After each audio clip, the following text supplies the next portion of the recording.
should we go to the main event? Oh, I forgot Danielson wasn't the main event. Yes, let's go. Well, actually, he was, but should we go to the last match? Yes. All right. This all-purpose stew, a gumbo of a match, if you will, a burgoo of a dish, where they just threw everything in. Malakai Black, Andrade Olio, and FTR with Tully and Andre's stooge against the Lucha Brothers and Pac and Cody with Arn Anderson and Alex Abrahantes. So both their managers were AA on that team. Again, good point. Wow, very good. I don't know where to begin with this thing. As we've said, it takes all the aura off of Malakai Black being this spooky, strange person when he's associating with, on a friendly basis or even just a civil basis with heels or baby faces. He should be a loner guy.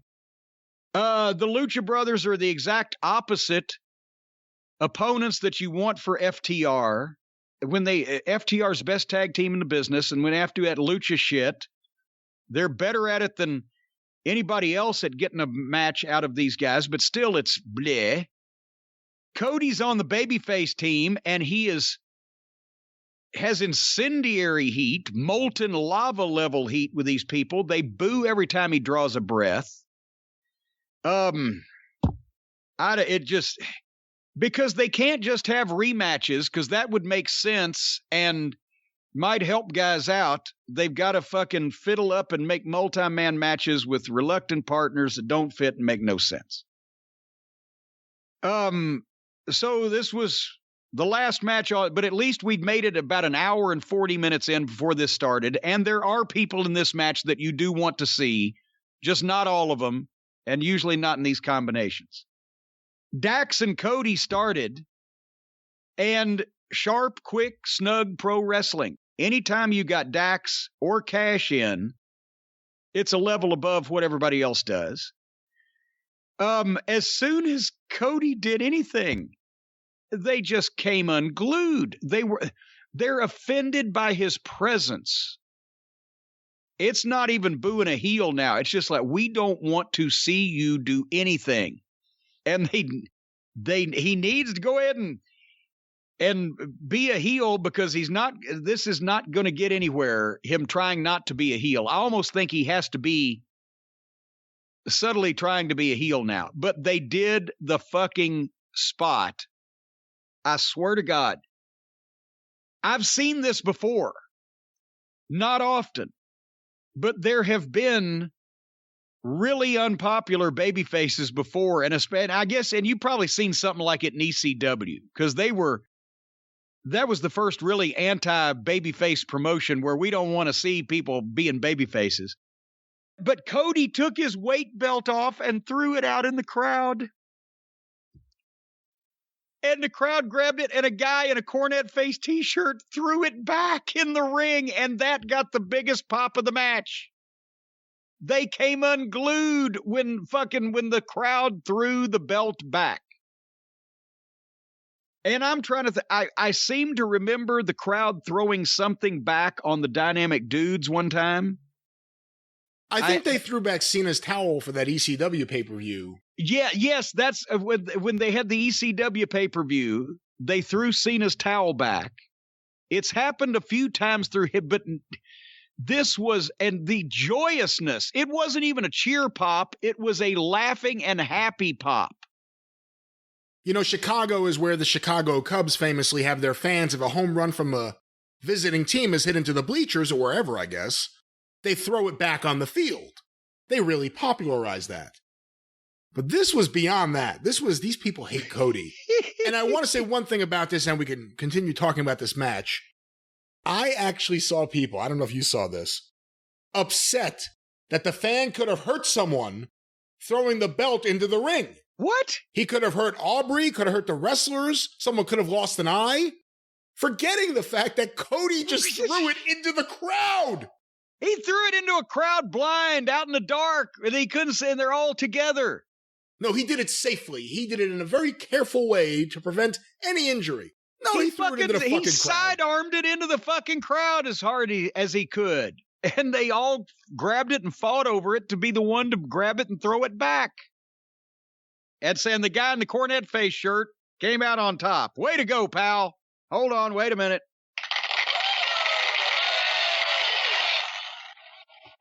But I think my fans should only throw things into the ring if they have been thrown from the ring beforehand. Don't throw anything into the ring unless the people in the ring have thrown it at you. It's a very good point. There you go. And then security, one of the security guys, did you see this? Well, Andrade got in and got the belt that the fan threw back, and he was going to keep it, but I guess he put it down on the apron. One of the security guys in the corner of the ring had it, and Cody motioned, and the security guy threw the belt back to Cody, and the people booed. And there's other guys in the ring trying to do spots, and this whole business with the belt and people's hatred of Cody is overshadowing the match. So anyway, as soon as Penthouse tagged in, he came off the top rope with a drop kick to, I think, one of FTR's balls in front of the referee. They can't. At one time they did that. JR even had to mention, isn't that a low blow?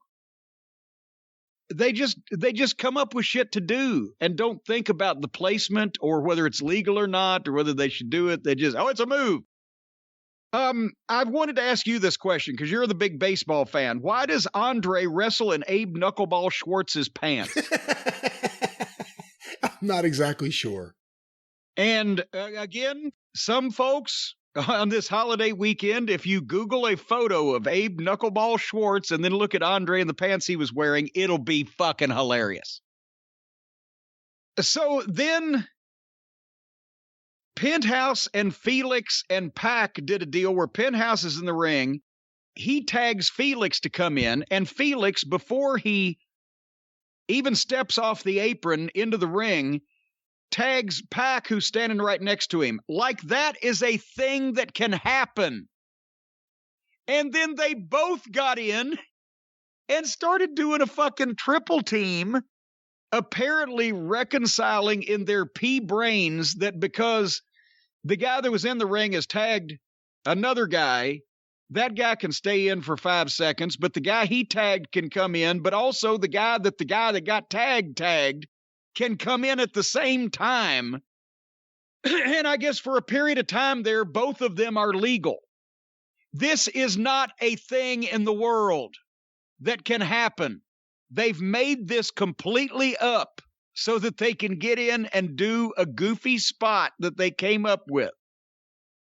Which is kind of like if you can make a trick basketball shot from out of bounds, it still doesn't count because it's out of bounds.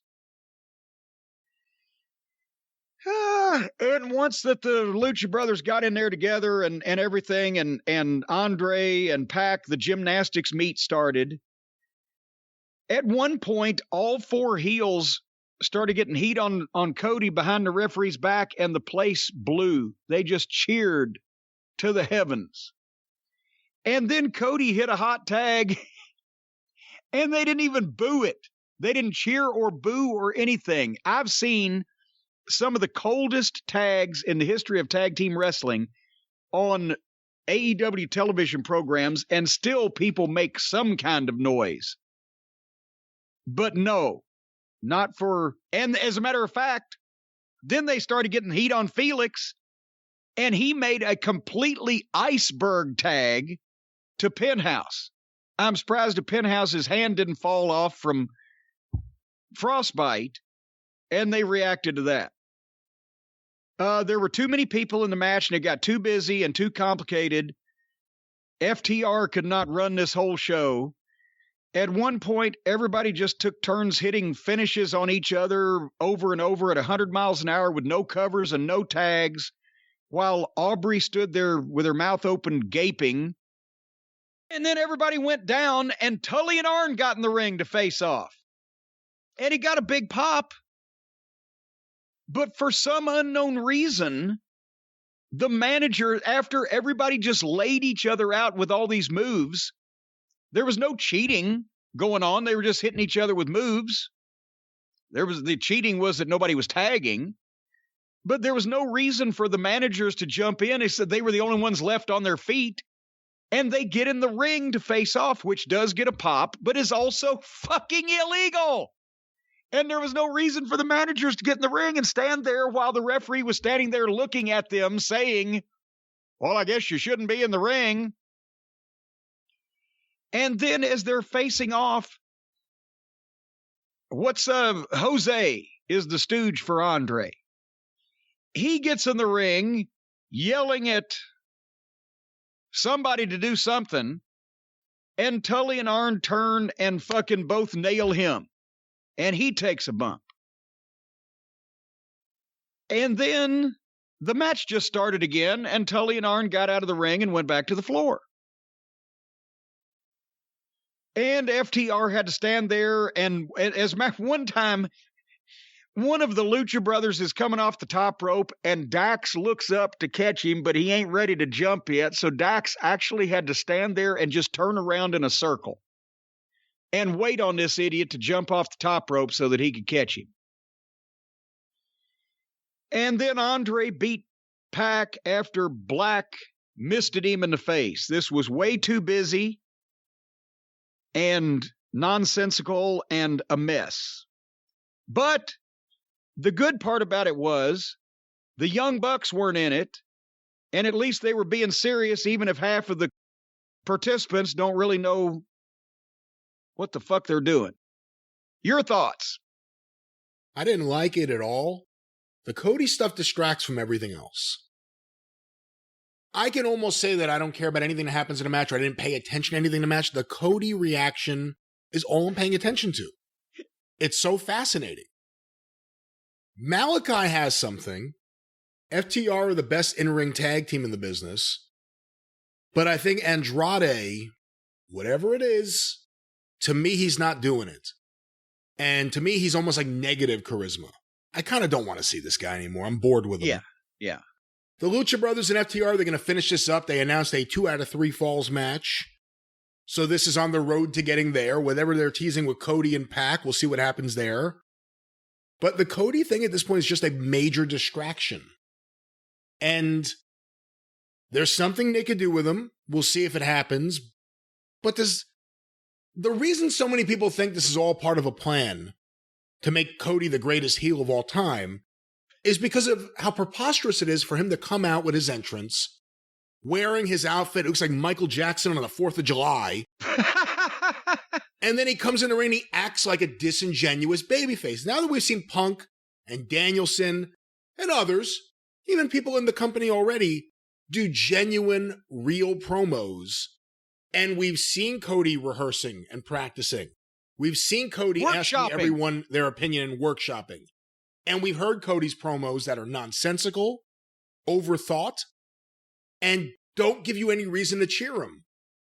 It's almost like Cody is the heel, and everyone's catching up to it, but what happens next is going to be interesting because it's becoming a major distraction for anything he's a part of. This was an 8-man tag match, and all I cared about was the fans booing Cody. It seemed like it was the only thing they cared about, too. I was about to say, they were enjoying themselves in that little world as well. The Arn and Tully stuff I don't like. I just think it's sad, and I don't want to see it. And I'm sorry if I'm alone in saying that, but I don't need to see Arn and Tully doing stuff against each other in 2021. 2022 it's about to be, so. Here's the thing. This is one of those things where, honestly, mark booking takes over. Yes, most fans would pop to see Arn Anderson and Tully Blanchard squaring off. But how do you get there and how do you get out of it? That's what they don't know. So they never have a reason to get there and they never have a way to get out of it. They just square off and then they don't.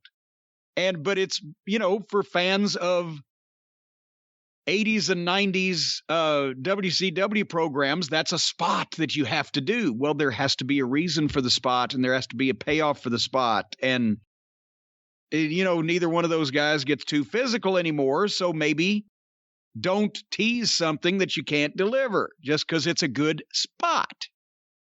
But that's just me.